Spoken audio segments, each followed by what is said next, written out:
هو الذی خلق السماوات والارض، پیدا کیا آسمان زمین کو، فی ستۃ ایام، 6 دنوں میں. تو آسمان زمین کو پیدا کرنے کا فعل اس فعل میں صفت ہے، اس کا بیان کیا. حالانکہ کہہ سکتے ہو ایک جملہ آ سکتا تھا کہ هو الخالق، خالق کل شیء، اور آیا بھی بعض جگہوں پہ خالق کل شیء، لیکن اس کو پھر تفصیل سے بیان کیا گیا کہ آسمان زمین کو پیدا کیا 6 دن میں پیدا کیا. ثم استوى على العرش، پھر عرش پر مستوی ہوا. پھر تفصیل لے کے یعلم، علیم کہہ دینا کہ بھی کافی تھا، لیکن یعلم کی اور تفصیل آ رہی. یعلم ما یلج فی الارض وما یخرج منها وما ينزل من السماء وما يعرج فيها، کیا زمین میں داخل ہوتا ہے، کیا زمین سے باہر نکلتا ہے، کیا آسمان سے اترتا ہے، کیا آسمان میں چڑھتا ہے، سب جانتا ہے. وَهُوَ مَعَكُمْ أَيْنَمَا كُنْتُمْ، تم جہاں بھی رہو وہ تمہارے ساتھ ہے. ابن تیمیہ رحمۃ اللہ علیہ فرماتے ہیں ایک دوسری جگہوں پہ کہ اسی آیت کے اندر اللہ تعالیٰ نے اپنی ذات کے وجود کا بھی پتہ دیا ہے کہ وہ کہاں ہے، عرش پہ، استوى علی العرش، اور اسی میں معیت کا میننگ بتلایا ہے. وَهُوَ مَعَكُمْ سے پہلے کیا کہا، یعلم، جانتا ہے، ما یلج فی الارض، جو چیز زمین میں اندر داخل ہوتی ہے، وما یخرج منها، ہر وہ چیز جو زمین میں داخل ہو، زمین سے نکلے، جو آسمان سے اترے، آسمان میں چڑھے، سب کچھ جانتا ہے. زمین و آسمان کی ہر چیز کی خبر ہے اس کو. وَهُوَ مَعَكُمْ، اور وہ تمہارے ساتھ. پہلے علم کی بات کہہ دی گئی اور علم سے پہلے بتایا کہ وہ عرش پر ہے.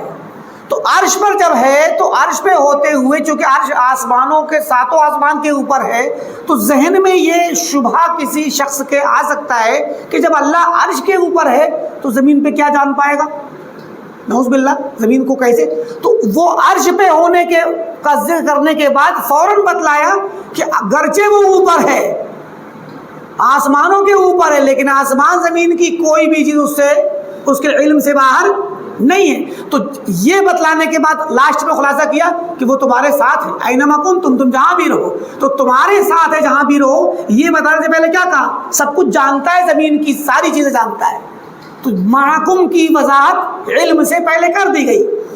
اور پھر کیا کہا، واللہ بما تعملون بصیر، اور اللہ تعالیٰ جو تم کچھ کر رہے ہو اس کو دیکھ رہا ہے، دیکھنے والا ہے.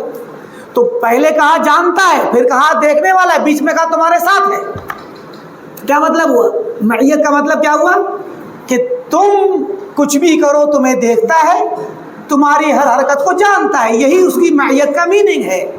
معیت کا مطلب قطعاً یہ نہیں ہوتا کہ وہ تمہارے ساتھ ساتھ اپنی ذات کے ساتھ چل رہا ہے، بلکہ اس کی ذات تو عرش کے اوپر ہے. تو پہلے جب بتایا کہ عرش کے اوپر ہے تو یہ شبہ ذہن میں نہ آئے کسی کے کہ عرش پہ ہے تو ہمیں کیا دیکھے گا، ہمیں کیا جان پائے گا.